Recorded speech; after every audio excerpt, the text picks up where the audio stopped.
I am so glad that our presenter arrived because I wanted to say this earlier. You know how you have good speakers? Well, he is a great speaker. We know this. And so I'm so glad you were able to come and join us today. It is really a pleasure for me to once again to introduce Dr. Alfred Johnson. He cherishes family life, his own as well as that of his patients. So to meet the needs of a family, from the very young to the very old, he chose a combined medical residency program in pediatrics and internal medicine. With the 4-year residency recently completed at the University of Missouri Healthcare in Columbia, Dr. Johnson joins JCMD in August. He divides his time between pediatrics and family medicine departments. His appreciation for family life began while growing up in a close family in St. Louis and observing his father, a physician, taking care of families. Once he was convinced he wanted to go to medical school, he declined a scholarship offered to play college basketball so he could fully prepare for the rigorous academics. He received a Bachelor's of Science degree from Xavier University of Louisiana in New Orleans, where he also met his wife, the former Ebony Marshall of Jefferson City. He then received a Master of Science in Public Health from Tulane University before entering the University of Missouri Columbia School of Medicine. As part of his medical training, Dr. Johnson brings a proficiency in electronic medical records, which is expediting patients' care by making more patients' information and medical resources instantly available via computer. Medical specialty, family medicine, internal medicine, and pediatrics. His hospital affiliation here is with St. Mary's Health Center in Jefferson City, and as I previously mentioned, University of Missouri School of Medicine. Also, continuing on, if I can get it to email. 2 pages. All right. Internship, of course, with the University of Missouri Hospital and Clinics. Residency, University of Missouri Hospital and Clinics. And the year he started his practice is 2012. Board certification, American Board of Family Medicine and American Board of Pediatrics. Special focus. As both an internist and pediatrician, Dr. Johnson provides non-surgical comprehensive care for patients of all ages, both genders, each organ system, and every disease entity. He serves as a primary care physician to promote disease prevention, health maintenance, patient education, as well as diagnose and treat acute and chronic illnesses in a variety of healthcare settings. Without further ado, please welcome Dr. Alfred Johnson.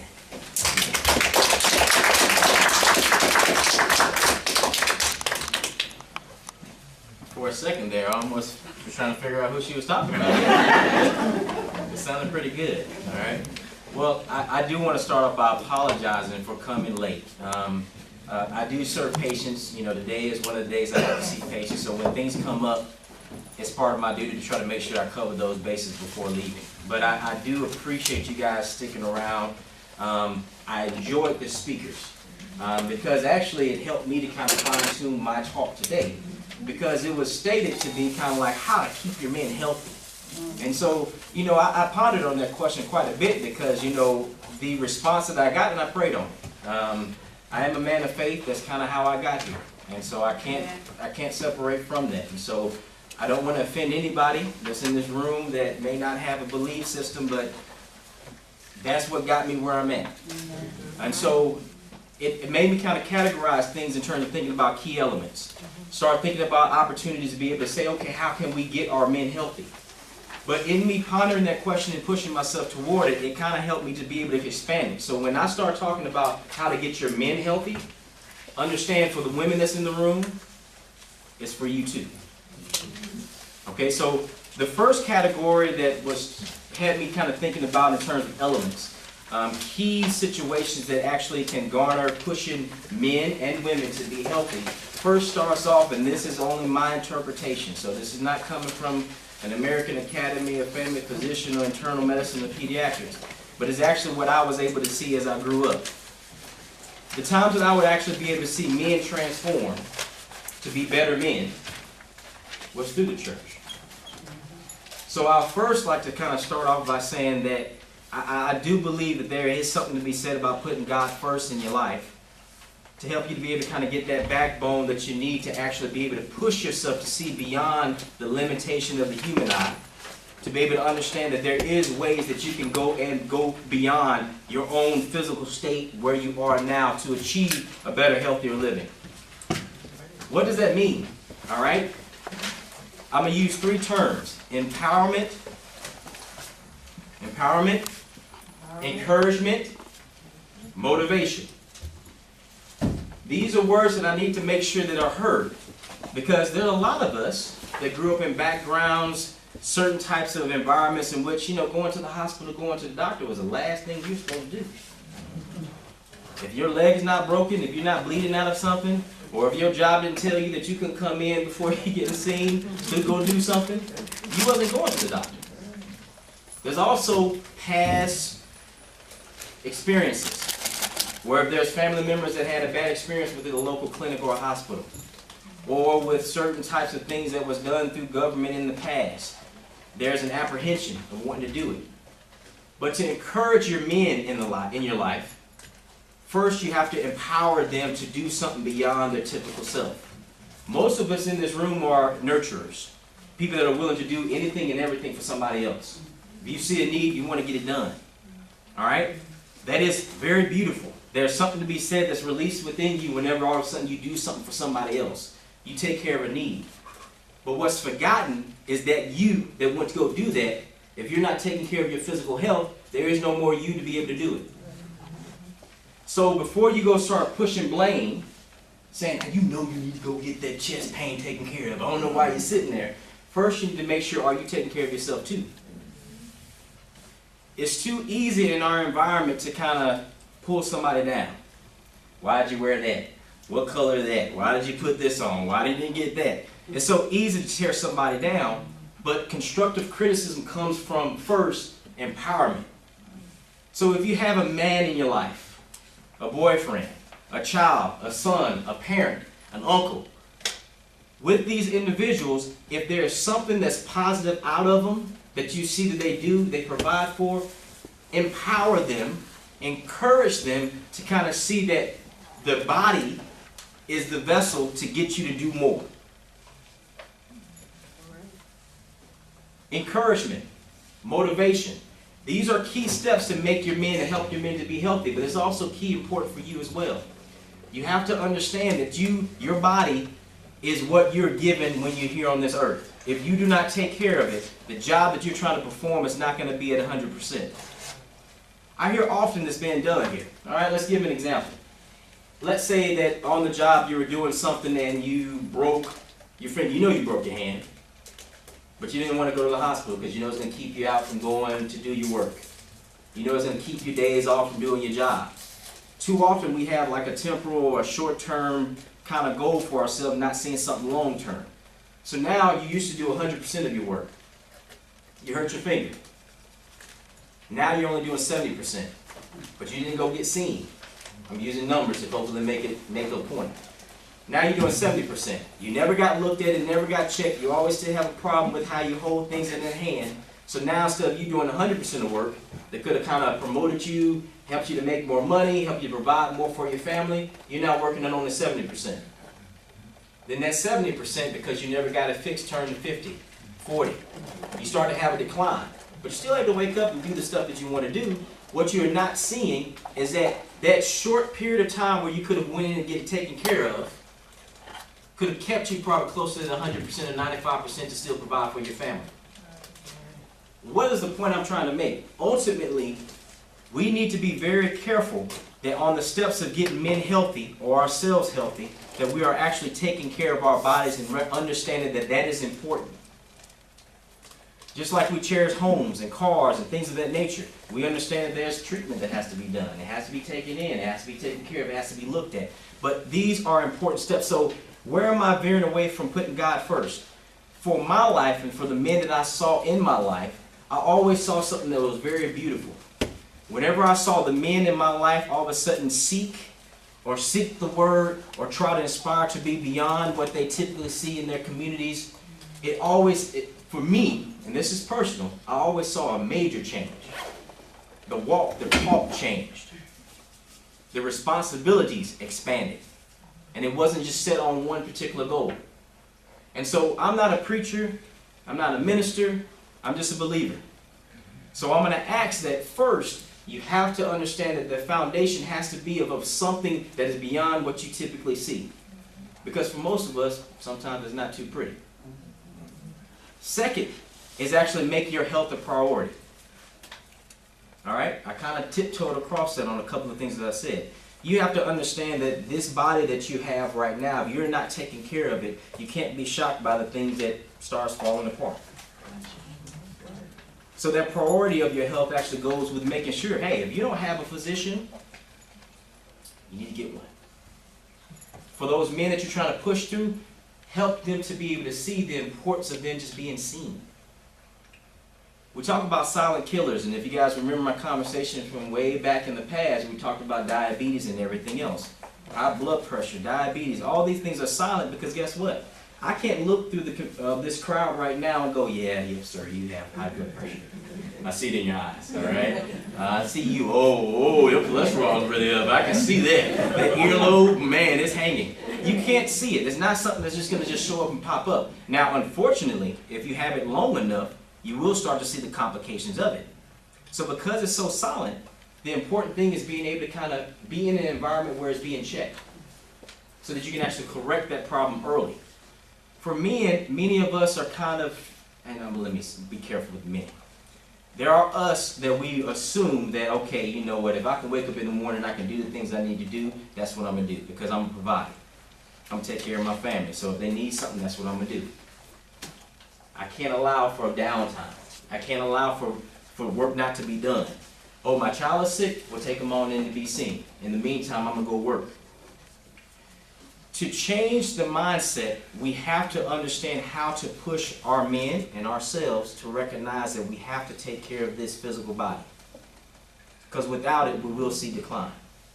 So putting health a priority means being seen, being followed up on, being looked at, making sure you know what your blood pressure looks like, know sure what your blood count looks like, making sure you don't have diabetes, making sure your cholesterol is taken care of, making sure certain electrolytes in your body are being balanced.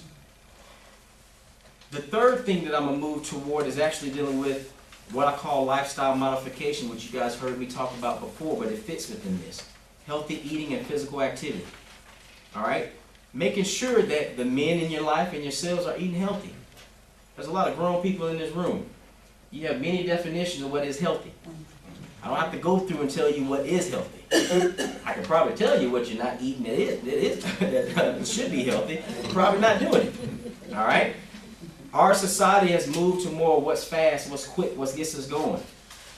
It used to be that there was a great pastime of being able to prepare your meal.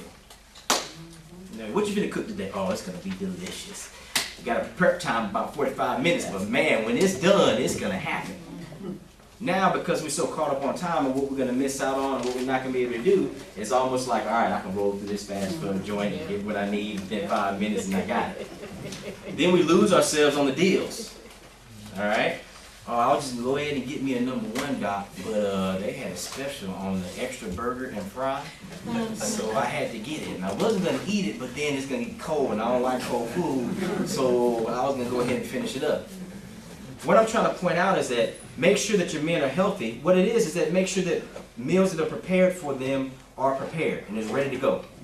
So if you know the common excuse or the common question that comes up over and over again is, well, I didn't have enough time to prepare what I had to do, so I just went out and grabbed me something. Make sure it's done, because it only takes about 5-10 minutes depending on what you're putting together for your lunch or the breakfast heading out or whatever meal you're going to get. So healthy eating does include making sure that you have a balanced diet. Fruits and vegetables. Key. All right? Too often when you look at some foods that's on people's plates, for instance, barbecues that you go to. If you just look at the plate, it's all meat. The only garnishment is a little bit of a little vegetable tab that you got on there, or the corn that you got on your plate. But you have to make sure it's balanced, because what you're doing to your body can, in the long run, cause you more harm. Now, physical activity. What is that? I use that term because exercise tend to make people kind of roll their eyes and go, oh, I ain't doing no exercise. I know what they're going to have me doing. Physical activity, and I've shared this before, is anything that you can do with your body that causes your heart rate to increase and cause you to sweat. I don't care if it's as simple as, and I don't know if everybody can see me from over there, but let's say that I clean the counters every Wednesday at my house. And I clean it with a light like this. I could turn it into exercise if I start to do small circles to get it done. I'm hoping I'm making a point to make you see something here. The thing is that you don't have to lose time. It's just about how you become more equipped to take advantage of the time that you have. So physical activity should be at least 30 minutes a day, 5 days a week, sometimes a little bit more. But you have to figure out how to incorporate it in your life. And for the men in your life, figuring out ways to let them know that their job is not their exercise. Because if it was, many of us would be super fit young men, old men, looking good, with their straight bodies all in the world. Because like, well, my job, I lift stuff all day. I do this, I do that. The problem is that that is not exercise. Because if it was, then there wouldn't be a problem with you. So physical activity has to be something that's extra. All right? And what I mean by that is physical activity. Figuring out something that has to be done. Right now, the weather is pretty nice outside. But when it gets cold, snow, sleet, for most of us that enjoy walking, because that's our physical activity and there's nothing wrong with that, all of a sudden that goes on the back burner whenever the weather's not too good outside. So let's say that you have a schedule and you're doing pretty good, you're feeling pretty good, and the men in your life, you start to get them on target. So you started that in August, and you guys as a couple or family walking out, you know, for 30 minutes, you're doing it. It's 4 o'clock, let's do a walk. All of a sudden it's raining the next day. It's 4 o'clock. What are you going to do? You have to make sure that within that same 30 minutes you're doing something. You follow me? Hopefully. If you're going to implement anything in your life that's going to be a lifestyle change, you have to understand that there's no excuses for you to fall back on. So, for going back to the first 2 and 3 categories we talk about incorporating making our men healthy, there has to be some kind of consistency. There has to be something that's noted about how it's empowering or helping out the person's body. Because many of us fall into excuses very easily. We'll start off something real good. I hear it all the time. You know, spring, doc, spring and summer, boy, I do everything, doc. I love outside. I'm all in the yard. Fall, winter show up, man, doc, you know, it's cold. My joints, they hurt. You know, I don't really want to get out there like that, but I'm going to try to do something. And the problem is that, you know, for me as a practitioner, when I'm trying to get people to be healthy, is to help them to be able to see, because I'm going to put this as an example. For our jobs, many of us have worked for years at certain locations. Many of us have been given timelines and actually outlines of what we should do and what should be done at this particular date and time. Many of us didn't like it, but we got it done. We used creativity, our minds to make sure it was happening. Oh, it has to be done by 5 o'clock? Oh my goodness, I will curse you out right now, but I'm not going to do that. So I'm going to call so-and-so because they can get this done, they can do this, they can do this, and you make it happen. All of a sudden 5 o'clock shows up, you got it done. But when it comes to our own health, in terms of making sure that we stick to some type of routine that makes ourselves healthy, we make all the excuses in the world. So, men,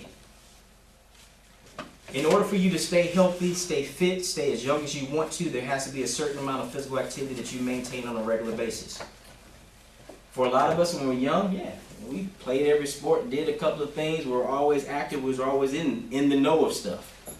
Then around 30s to 40s to 50s, things start kind of falling off. Because we start earning the right not to do all the stuff that young people do. Oh, that's just silly, all that extra stuff. I'm just going to sit right here and, where's the remote at? Let me just kind of turn the TV with my fingers. What I'm pointing out is that there has to be some level of physical activity that you have to kind of maintain and endure. So be creative. If you know you walk for 30 minutes starting at 4 o'clock, then I'm going to ask you to do something at 4 o'clock. Walk around your couch. It's not going to be fun, but it's walking. Walking up and down your steps. Doing something that's going to still include that 30-minute of activity that you typically would have done. The other category that I want to move to is the mental portion of it. Anxiety, depression, stress. This is a huge catalyst within the community, within homes, that if it's not addressed, it can definitely affect how men, how women see or view their health. What do I mean by that?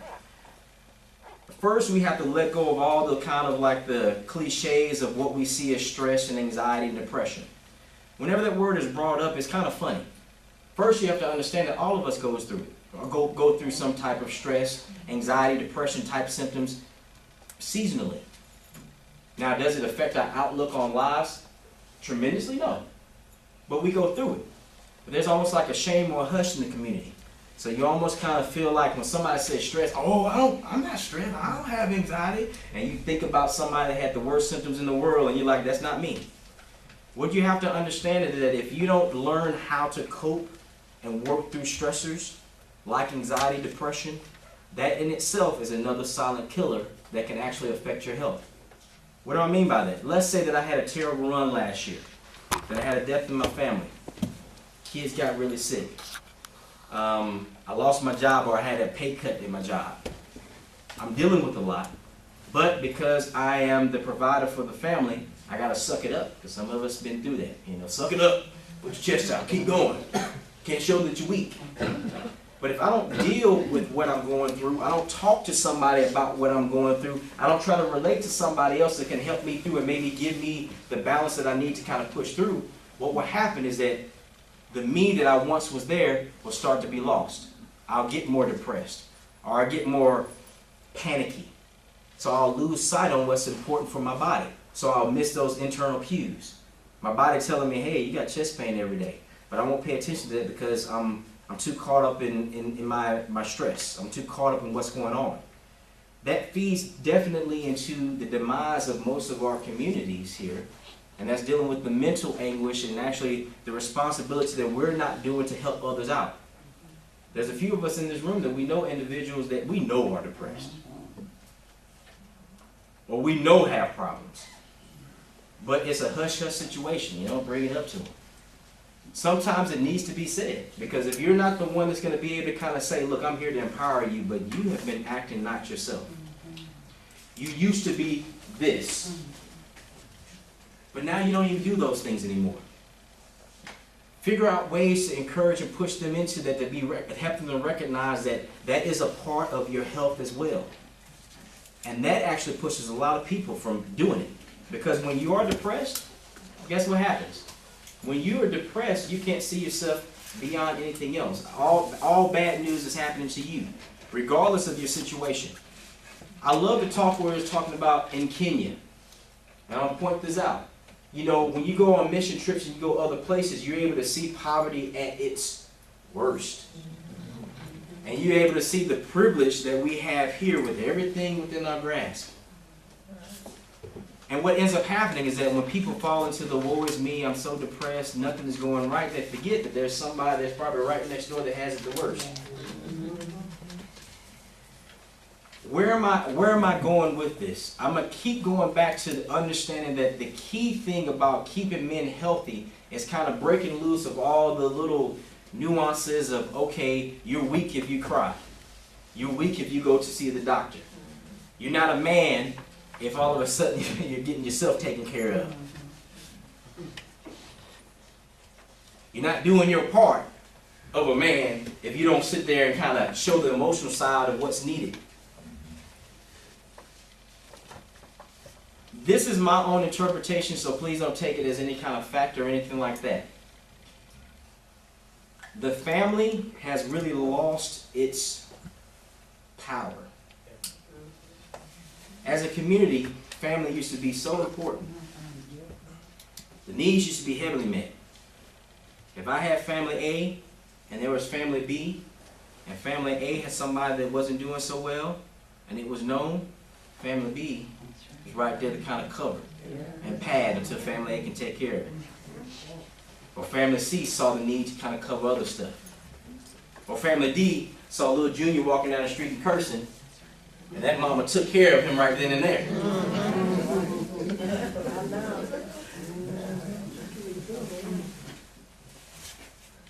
What I'm pointing out is that a lot of things can be tied into the overall healthiness of our community. And it first starts off by you being accountable for you.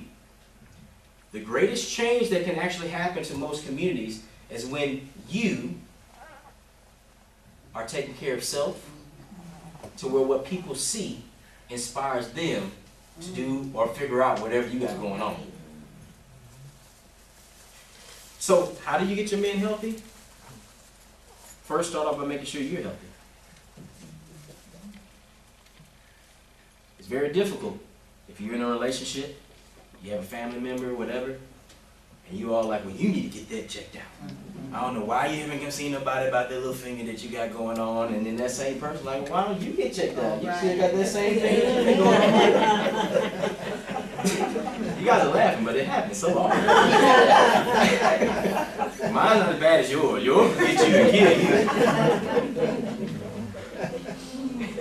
I am going to say this. What's important is that first start off with you. Make sure you are correct.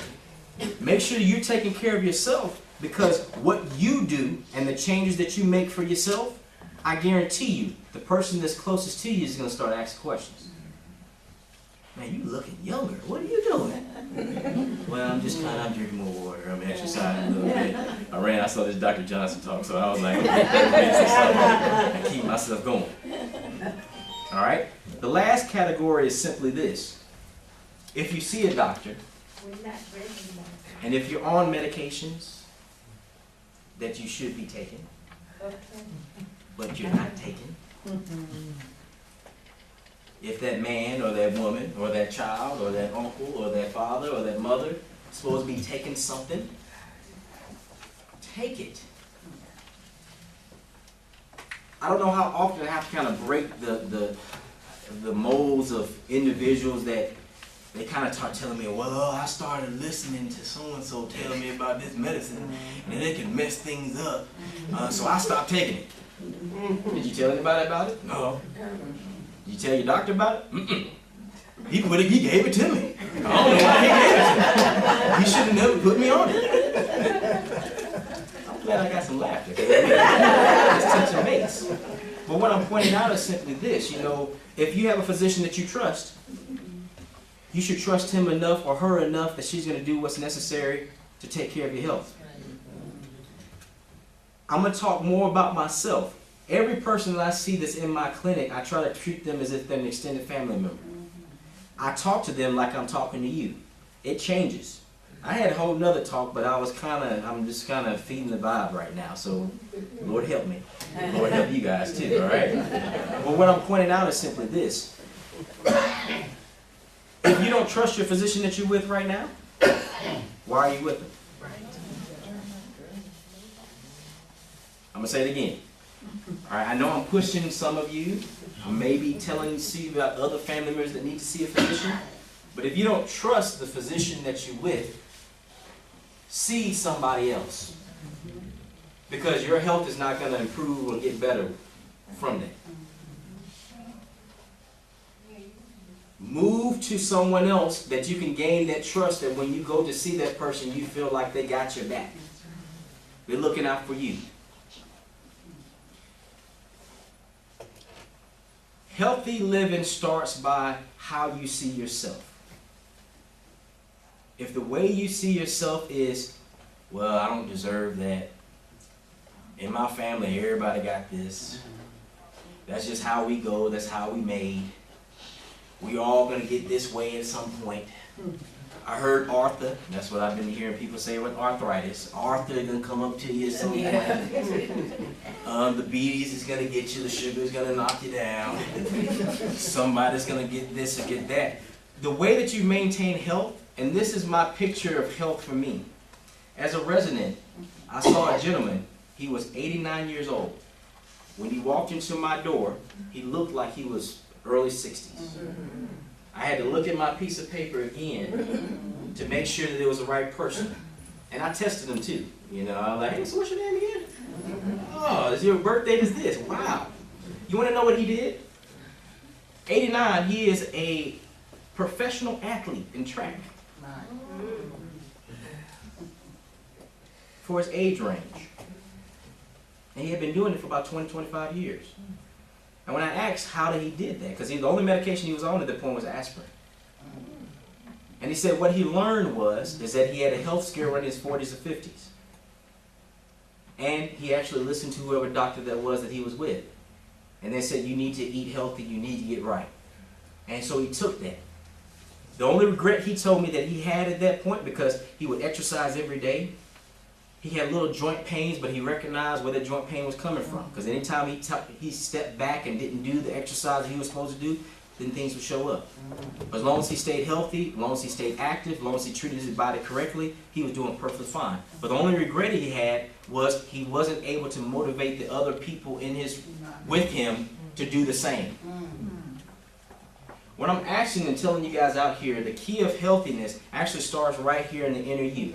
That means start listening to that voice that's telling you you're doing something bad.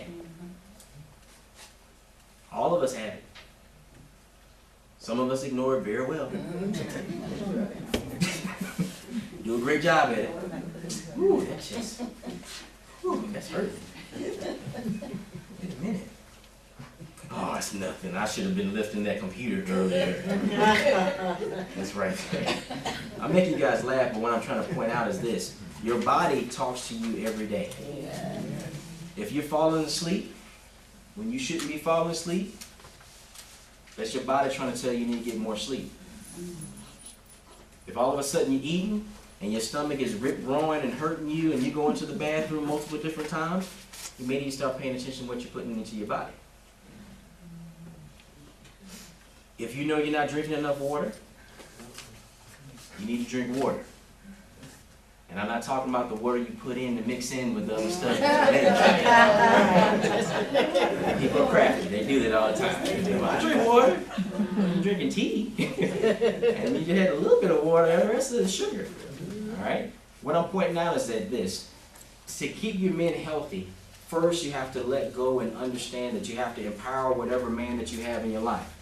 So if he is the one that goes out and hustle and gets out and do things, and he's all about trying to make sure that everything is provided for that family, you need to figure out ways to utilize that to get him to kind of appreciate his health more. But I'm going to go back to what I said earlier. It starts off with you first. Because if you're not taking care of self, it's very hard. It's almost kind of like a hypocrite. You're looking at them like, you want me to go. You've been coughing about 3 months and then you want me to go. That's what I told you about my toe. All right? What I'm saying is that start off by yourself. Make sure that you're taking care of your body. If you haven't seen your doctor in a while, go see your doctor. If you haven't told your doctor all about your symptoms, shame on you, because that's the whole relationship that you have. All right? If you're not taking care of, you're taking your medicine the way you should, you probably should take it, so that who's taking care of you understands what's happening with the medicine that you're taking. If it's not helping you, if it's harming you, we need to know. But if we're refilling meds and you never taking it, but you don't ever say nothing to us, then it's just a constant cycle. Then when something really shows up and all of a sudden you happen to be in the hospital, guess what you're going to be put on? All those medicines that you never told us that you had problems with. Because I came late, I'm going to kind of stop, and I had to kind of, use this as a way of working through to make sure that healthy living really starts off with you. And that means you need to be paying attention to all the things that you've grown up with and you've learned. If you're not doing it, do it. If you're not physically active, become physically active. If you are a person that lives with a lot of excuses and always the update on what you're going to do at some point, oh boy, next year, man, when they open up that new gym right down my house, I'm going to really get into it. Then you never get there. What I'm saying is that start small, do something on a consistent basis. Be creative just like you were on the job. Make sure that you're utilizing every opportunity. For example, when I go park and I go to the stores and stuff like that, I try to park as far away as I can to get into the store. When I have a small list, I don't just go get that list. I walk up and down each of the aisles and try to help myself out to figure out a way to get exercise the best way I can. I try to utilize my time as much as I can. I'm a man that walked around this table and flipping my hands. That's a purpose. I'm working out right now. Y'all just don't know it. You're laughing, but I'm serious. I gotta get in there the best way I can. All right. Well, I'm gonna stop there at this point. And we will start with St. Louis for any questions. St. Louis? Anyone have any questions? Anyone? Hello, Deborah. No questions. No questions? Mid-Missouri? No, everyone's. No, everyone said no questions, everyone? You're right. No. Well, Okay. the host site, which is Jefferson City, Mid-Missouri, do you have any questions? I do. As far as, you know, you saying like exercises here, do a little of it. Okay, I hadn't been exercising, and I always use the excuse because I stay in my case for, them geese, too much geese food out there. So I don't know if it was my mind, but something just kept telling me you need to get up and just get out, but you don't do anything. You're here on your computer. Nice outside, you're here on this computer. So eventually I just get over there what they're gonna be there. So I go outside when the weather is okay, you know. But like yesterday when I got home from the center, I said, it's too nice, I gotta walk around this pond. Okay, I don't care about the geese. So I just got out there and started walking around the pond. Other than just, you know, wanting to walk around the pond all the time, so I can use doing my housework and all that, but just make it longer or. Okay, the question was that what are other key steps to kind of help you out in terms of physical activity? I gave you examples. I can keep giving you examples. What I'm pointing out is that you be creative. Okay. All right? If you're vacuuming in the house and you're just doing the typical vacuuming like this, why not high knee it? Why not do a little dance or something? Have music in the background. Everyone is laughing, but what I'm saying is that it's physical activity that helps you to burn calories. I gave you simple samples, you know, like just wiping faster, walking up the steps. Hey, guess what? If your laundry washing machine is downstairs and you already dread it, dang it, I don't know why I put that laundry machine downstairs. It should have been upstairs. Then you take advantage of it. Turn it into exercise. Walk up and down the steps a couple of times. Instead of trying to carry that whole load that you know you're going to mess up your back getting up there, why not go ahead and take it in pieces? I hate walking up these steps, and that Dr. Johnson get on my nerves. So I'm going to go ahead and do this for a little bit. What I'm saying is that be creative. You know, there's many ways that you can actually do it. Never be complacent, never stick to the same thing, but keep pushing yourself to kind of say, you know what, because if you start off on the small, then the big stuff that we always think about, jogging, on a treadmill, on a bike, all this stuff will become easy because we started off with something. Yes, ma'am? Yes, first of all, I'd like to thank you for that excellent presentation. And we're laughing, don't think it's that kind of laughter. I think we're letting our guts with the things that you're presenting to us. And I'm like you, I don't exercise like I know I should. I even have a cane with me today. I thought I had thrown it away. But I listened to everything you said and I could identify with that personally. And your way of presenting this to us today was just so caring. And I just want to say thank you so much. I appreciate it. Thank you. Thank you. Any more questions from Mid-Missouri? Well, please join me in a round of applause.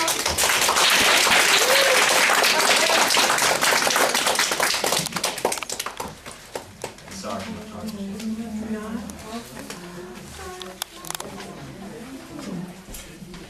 Didn't I say a great speaker?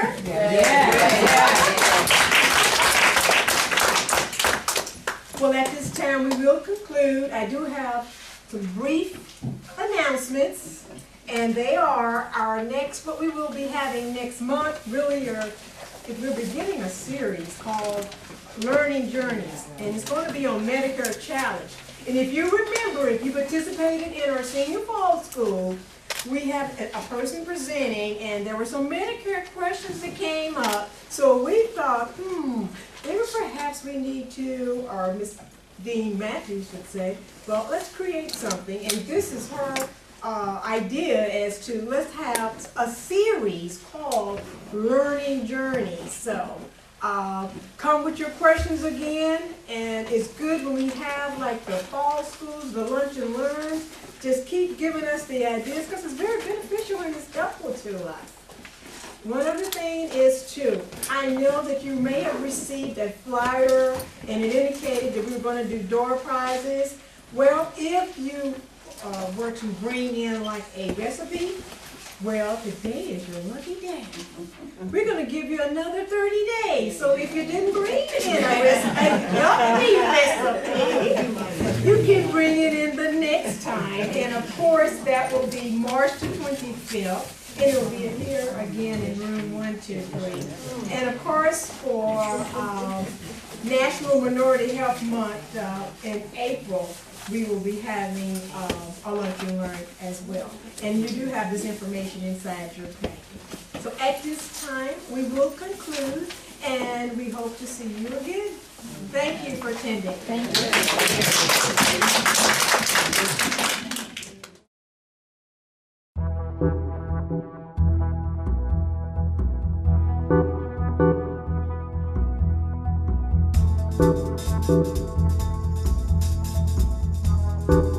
you.